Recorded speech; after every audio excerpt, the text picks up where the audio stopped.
memiliki yang baik. Karena itu saudara-saudari, kita memperhatikan sekarang aspek-aspek penting dari hidup di negeri yang baik. Aspek pertama, ya, kita itu adalah terhadap Allah. Bagaimana aspek kita terhadap Allah? Saudara-saudari, pertama, kita harus menjadi orang yang setia kepada Allah. Kenapa saudara-saudari? Mengapa Yehuda ditawan di Babel? Karena ketidaksetiaan. Karena ketidaksetiaan maka ditawan, dibawa ke dalam kekacauan, dibawa ke dalam percampuran negeri penyembahan berhala. Kacau, terpecah-pecah, rusak. Ini karena tidak setia. Umat Allah tidak setia, maka dibuang. Maka ketika kembali, umat Allah sudah sikap terhadap Allah, yaitu setia. Setia, kemudian apa? Mengenal Allah, menaati Allah, dan menyembah Allah. Inilah aspek penting terhadap Allah. Setia kepada Allah, mengenal Allah, menaati Allah, dan menyembah Allah. Saudara-saudari, mengapa demikian? Karena ketika di dalam pembuangan, di dalam penawanan, umat Allah itu tidak setia. Umat Allah tidak mengenal Allah. Lebih-lebih yang lahir di Babel, dengarnya tiap hari cuma apa? Menyembah berhala, gak mengenal Allah, apalagi menaati Allah, apalagi menyembah Allah. Walaupun di penawanan ada orang-orang tertentu yang Allah pilih, tetap menjadi orang yang setia kepada Allah, kemudian mengenal Allah, mentaati Allah, dan menyembah Allah. Ada Daniel, ada Sadrak, Meshach, Abednego, ada siapa? Ada Nehemia, ada Ezra, ada Zerubabel. Di sana ada orang-orang yang memiliki kesetiaan kepada Allah, memiliki pengenalan terhadap Allah, memiliki ketaatan terhadap Allah, dan orang-orang itu adalah orang yang menyembah Allah, tunduk kepada Allah. Saudara-saudari, inilah aspek terhadap Allah. Ini penting, saudara-saudari. Bagi kita hari ini disebut aspek yang penting. Kita harus setia kepada Allah. Kenapa kita harus setia kepada Allah? Yang pertama, Allah itu Allah yang setia. Allah itu setia. Saudara-saudari, ketika bangsa Israel ditawan, Allah pernah bernubuat melalui Nabi Yeremia bahwa orang Israel ini hanya ditawan berapa tahun? Banyak yang ngajar sedang anak-anak. Berapa tahun orang Israel ditawan di Babel? Halo, selamat pagi. Khusus kebala anak, selamat pagi. Berapa tahun orang Israel ditawan di Babel? Saya nggak bisa lanjut nih. Kan nggak jelas. Berapa tahunnya? Selesai. Allah setia dengan perkataan. Maka hari ini Allah itu setia terhadap ekonominya. Dan Allah juga setia terhadap pemimpin kita ke dalam ekonominya. Amin. Allah itu setia terhadap ekonominya. Allah tidak pernah berubah. Dan Allah setia memimpin kita ke dalam ekonominya. Saudara-saudari, hidup Kristen kita sepadan apapun akan dibawa kembali ke dalam ekonomi. Amin. Suka tidak suka, mau tidak mau, kita akan dibawa kembali ke dalam ekonominya. Kalau tidak bisa jalan ini,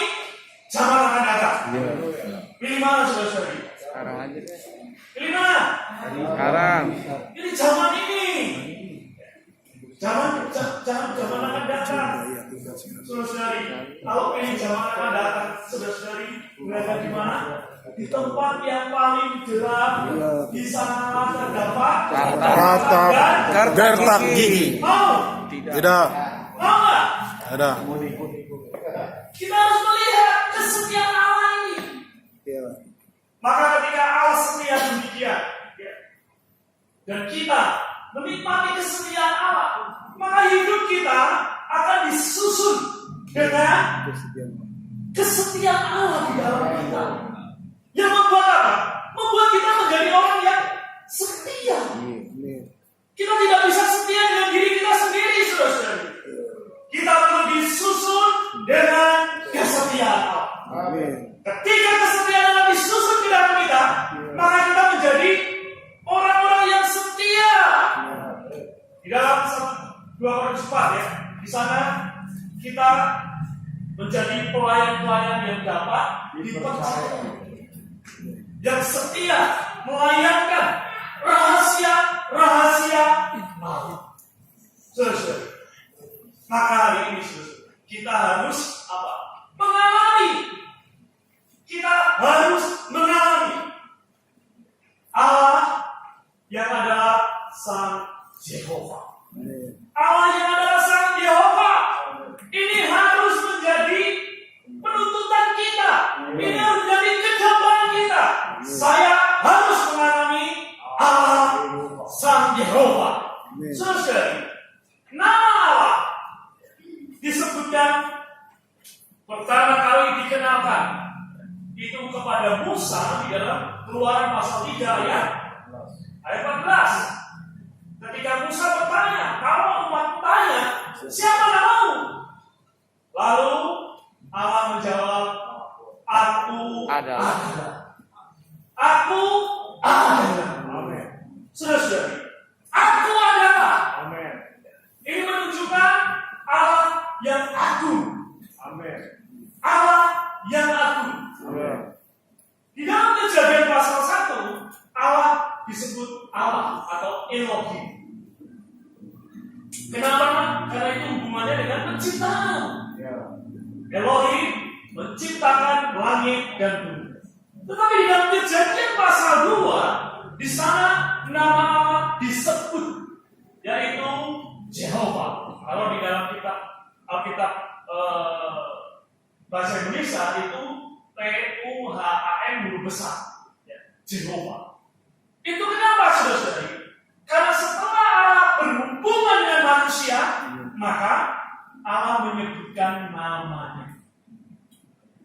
Kalau saya bertemu dengan saudara-saudari, pertama perkenalan nama saya.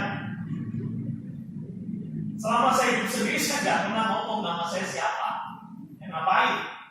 Tapi begitu berjumpa manusia, Allah setelah selesai menciptakan manusia, Allah menyebut dirinya. Amin. Aku adalah.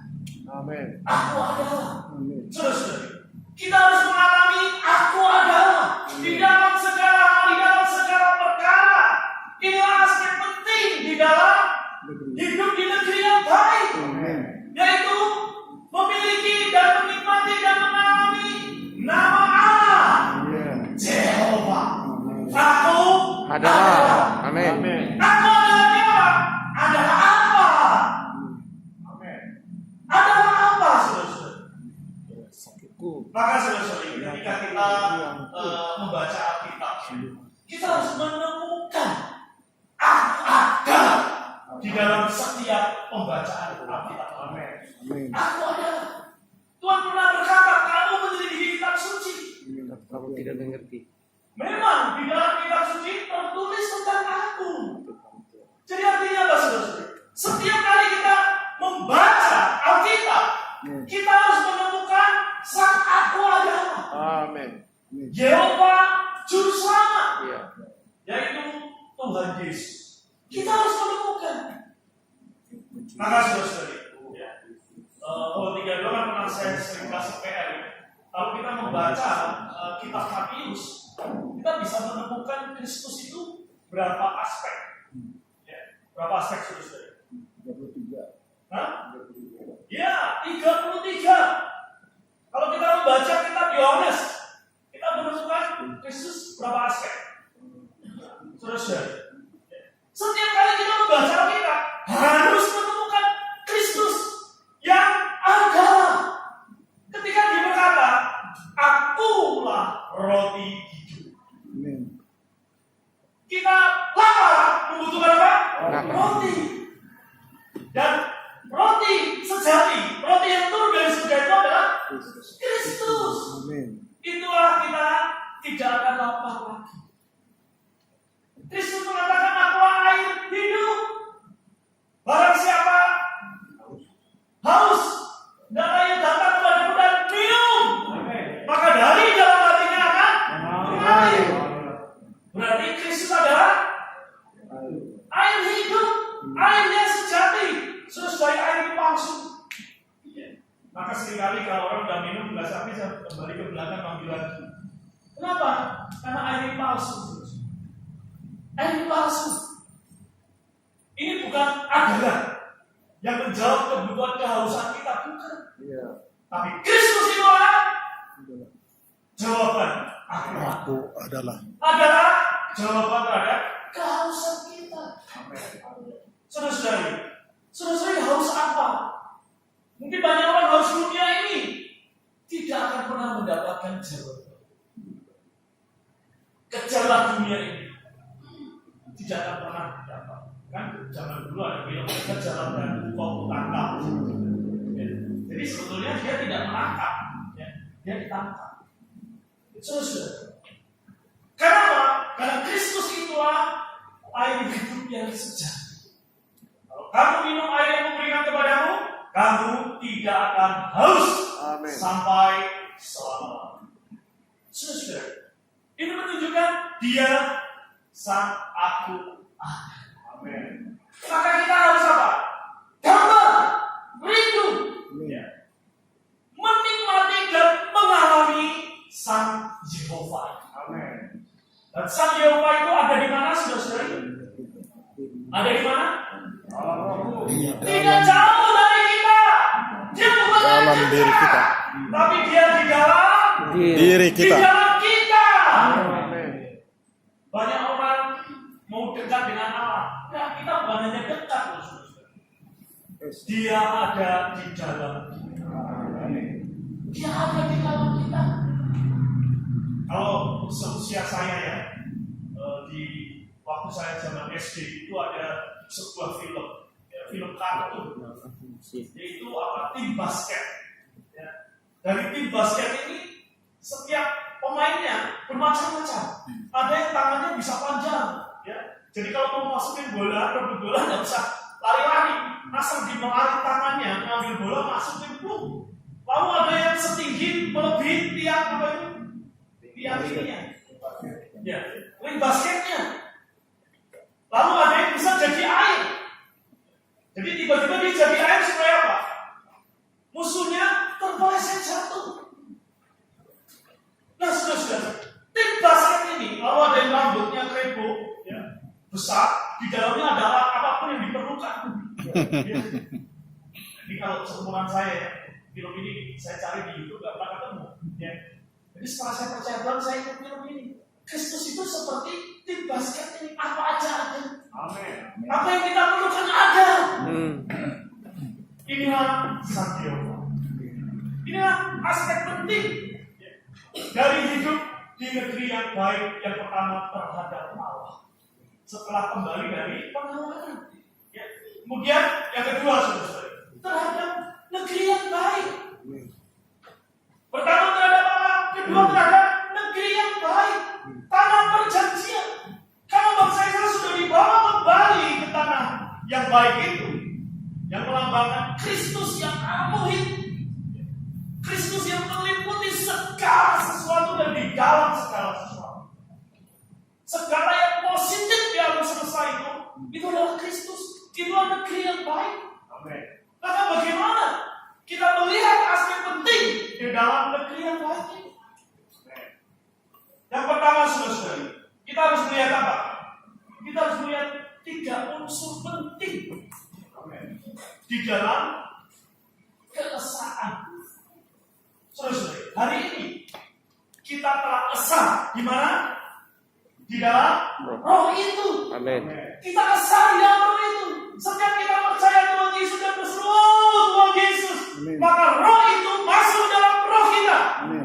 Maka kita harus esa di dalam roh itu. Karena itu saudara-saudara, unsur yang pertama ini membutuhkan apa? Kita harus memelihara. Kita harus berusaha.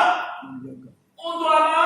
Untuk esa di dalam roh kita. Maka kita apa? Kembali di dalam roh. Supaya kita memiliki unsur penting di dalam negeri yang baik ini, yaitu berada di dalam roh. Amin. Kita memiliki keesaan roh itu. Yang kedua, kita memiliki keesaan di dalam tumpuan lokalitas. Haleluya, saudara. Hari ini ya, kita telah dipulihkan. Kita berada di gereja lokal. Inilah tumpuan keesaan yang sejati di dalam lokalitas. Seperti yang diwahyukan di dalam kitab Ulangan pasal 12 ayat 5. Tempat yang dipilih Allah. Ke sana kamu harus pergi. Di sana kamu harus mempersembahkan. Di sana kamu harus memuji-muji Tuhan. Saudara-saudara, di sana kamu harus merayakan pesta. Inilah tumpuan keesaan lokal. Saudara-saudara, hari ini di setiap kota itu hanya ada satu gereja. Amin. Tumpuan keesaan lokal.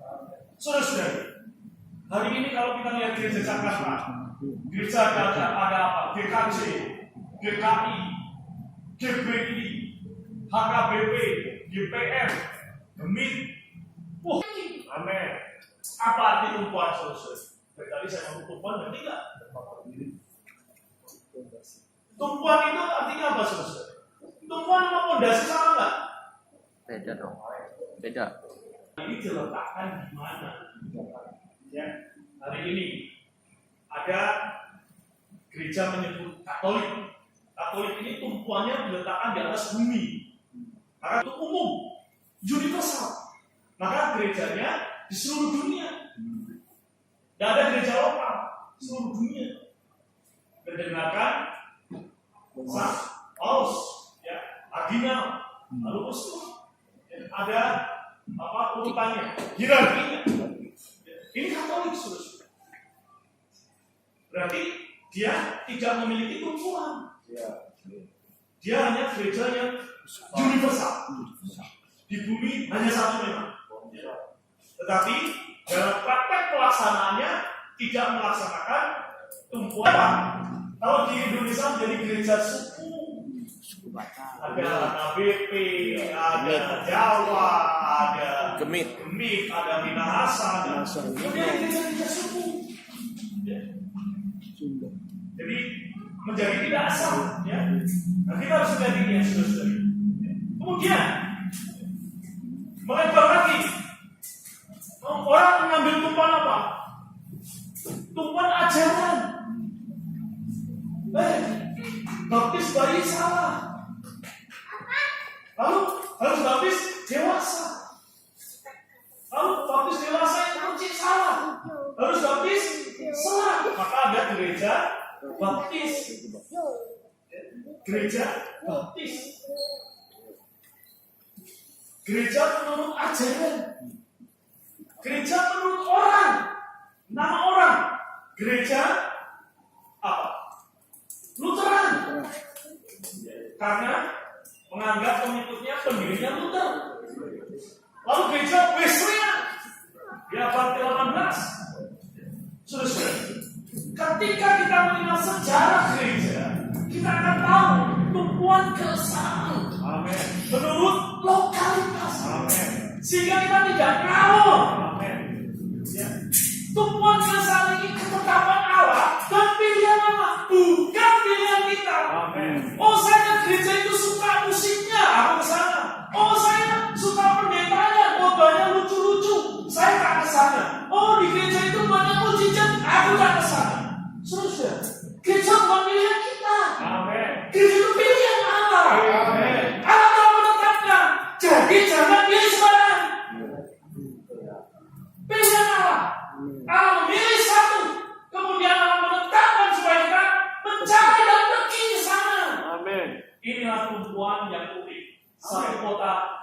Amin. Maka kita menyebut kehidupan gereja itu kehidupan gereja di Jakarta. Gereja di, ketika kita menyebut gereja di Jakarta, kita ini ada di dalam tumpuan keesaan. Kita tidak akan bermusuhan dengan GKI, GKJ, jangan. Kenapa? Di dalam GKJ, GKI, DPDI, DPI ada orang percaya juga. Amin. Dia satu dengan kita. Amin. Masalahnya mereka mengurung dirinya dalam GBI, dalam GKI, dalam Katolik, dalam Presbyterian, dalam Anglikan, dalam Calvin. Mereka mengurung dirinya. Tetapi kita adalah orang Kristen yang ada di Jakarta. Nah, saudara-saudari, ketika saudara-saudari pergi ke Bandung, ada orang nanya kan, ketemu di Bandung sama-sama orang Kristen nih. Ditanya kan pasti kan, dari gereja tumpuan yang unik ya. Kemudian realitas dari roh itu, yaitu kenikmatan akan Allah Tunggal ya, sebagai realitas dari keesaan itu sendiri. Allah Tunggal itu kan esa ya. Kemudian kita melihat ya, yang kedua, kita melihat bahwa ketika orang Israel kembali di dalam tanah yang baik, negeri yang baik, di sana diberitahukan mengenai perjanjian.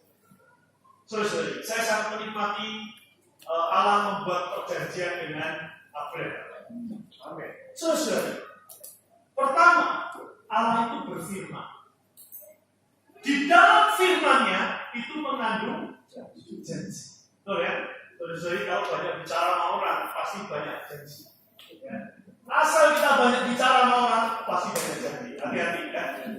Asal kita banyak ngomong sama orang seperti saya nih, banyak ngomong, ini saya banyak janji loh saudara-saudari.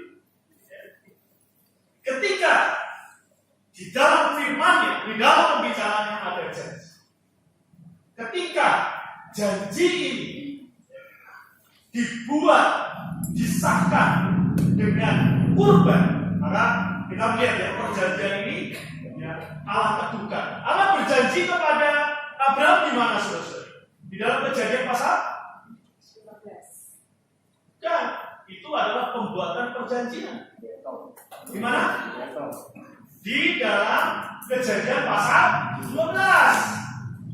Lalu di dalam pasal 15 Allah mengesahkan janji itu dengan kurban ya, 3 ternak sama 2 burung hidup ya. 3 ternak yang disembelih melambangkan Kristus sebagai kurban penebus salah ya, penghapus dosa, kurban bakaran dan kurban yang lain. Kemudian 2 burung melambangkan kebangkitan. Amin. Saudara-saudara, artinya apa saudara? Ketika orang Israel kembali dari tawanan, diberitahukan mengenai pembuatan perjanjian, bahwa pembuatan perjanjian telah disahkan, yaitu di dalam kisah Abraham tadi telah sah dari firman-Nya, perkataannya menjadi janji, dari janji menjadi perjanjian atau wasiat. Dan itu ketetapan kekal. Maka Kristus hanya perlu menjadi kurban sekali. Dan khasiatnya kekal. Nah saudara-saudari, ketika dengan Abraham itu pembuatan perjanjian. Nah kapan pembinaannya? Ketika murid-murid Tuhan Yesus menyaksikan Tuhan disalib di atas kayu salib. Itulah penggenapan dari wasiat. Jadi wasiat itu berlaku ketika pembuat wasiat itu mati. Ya kan? Kalau orang tua saya sekarang sudah meninggal, tapi tidak pernah buat wasiat, kenapa? Tidak ada yang diwasiatin. Ya kan? Nah, kalau Allah membuat wasiat, kenapa? Allah menjadi warisan. Maka ketika Tuhan Yesus mati di atas kayu salib, maka wasiat itu sah. Sehingga siapapun yang memiliki Kristus di atas kayu salib, dia memiliki warisan. Amin. Warisannya apa, saudara-saudari? Allah. Allah. Jadi orang Israel yang pengembangan kitanya mewarisi realitasnya. Haleluya, saudara-saudari. Haleluya. Maka saudara-saudari, kita perlu meyakini bahwa sekarang kita tidak hanya memiliki perkataannya, kita tidak hanya memiliki janjinya, kita tidak hanya memiliki wasiatnya, kita hari ini memiliki warisannya, yaitu Allah menjadi warisan kita. Maka setiap kali sidang pemecahan roti dikatakan bahwa cawan ini adalah cawan perjanjian baru dan ditumpahkan dengan darah. Supaya apa? Supaya kita memiliki Allah sebagai warisan. Cawan pahit meminum, cawan berkat menjadi kenikmatan kita. Saudara-saudari, hari ini kita memiliki warisan. Warisan ini apa? Kaya. Seharusnya kita apa, saudara? Menikmati. Jangan Tuhan janjimu ini, Tuhan janjimu. Tuhan janji. Dia sang adalah itu sudah menjadi jawaban atas keperluan kita. Atas segala sesuatu engkaulah jawabanku. Terus atas segala sesuatu engkaulah jawabanku. Karena itu kita berdoa bukan untuk memohon, bukan untuk meminta, tetapi apa? Untuk mengekspresikan kehendak. Maka Allah perlu mewahyukan apa yang perlu kita doakan. Allah mewahyukan kehendaknya kepada kita. Kita menangkap kehendaknya itu, lalu kita menggemakan, mengatakannya kepada Allah, lalu Allah menggenapi. Maka doa itu selalu diinisiasi oleh Allah. Inilah doa, saudara. Jangan doa itu minta-minta, yang enggak akan dijawab, itu sia-sia semua. Berdoa harus bisa menerima wahyu dari apa yang Allah berikan. Jika kita menerima wahyu itu, kita menggemakan, mengatakannya kepada Allah. Lalu Allah akan mengerjakan. Saudara-saudari, doa ini dilakukan oleh Daud di dalam satu tawarik ya. Itu Daud menggemakan kehendak melalui rumah Allah. Dan dia mendoakan anaknya Salomo bisa ya. Saudara-saudari, kemudian juga ada doa Yabes. Jangan berdoa seperti orang-orang kekristenan hari ini. Doa Yabes ini perluas daerahku, perusahaanku dari 1 menjadi 2, dari 3 menjadi 4, ya gajiku ya dari 10.000 menjadi 10 juta, 10 juta menjadi 10 miliar. bukan doa menggemakan, bukan doa Yabes. Doa Yabes adalah Kristus sang awun itu makin diperluas dalam kehidupan kita. Menduduki bukan hanya roh kita, menduduki jiwa kita. Terakhir menduduki tubuh kita menjadi tubuh mulia. Inilah doa. Kemudian saudara-saudari, bukan hanya berdoa. Daud berdoa 3 kali. Daud memuji Tuhan berapa kali? 7 kali. Saudara-saudari, moga kita punya latihan. Kita berdoa 3 kali. Artinya 3 kali itu bukan Daud males. Kalau tetangga kita mengambil berapa? 5, ya kan? Tengah-tengah antara berdoa dan memuji. Berdoa 3 kali, memuji 7 kali, udah hampir tengah-tengahnya. Digabungin dari 5 kali. Nah, 3 itu adalah prinsip penting. Asal di Alkitab dikatakan 3 kali itu penting kan? Berarti berdoa itu harus penting. Berdoa itu penting, kenapa? Berdoa itu menggemakan, mengekspresikan kehendak Allah. Amin. Lalu 7 kali Daud memuji Tuhan. Yehuda itu umat pemuji. Maka memuji Tuhan itu betul-betul lebih penting. Kenapa? Karena berdoa itu berperang, memuji itu berperang dalam kemenangan. Tadi sudah digambarkan ya di dalam 2 tawarik ya. Memuji itu berperan dalam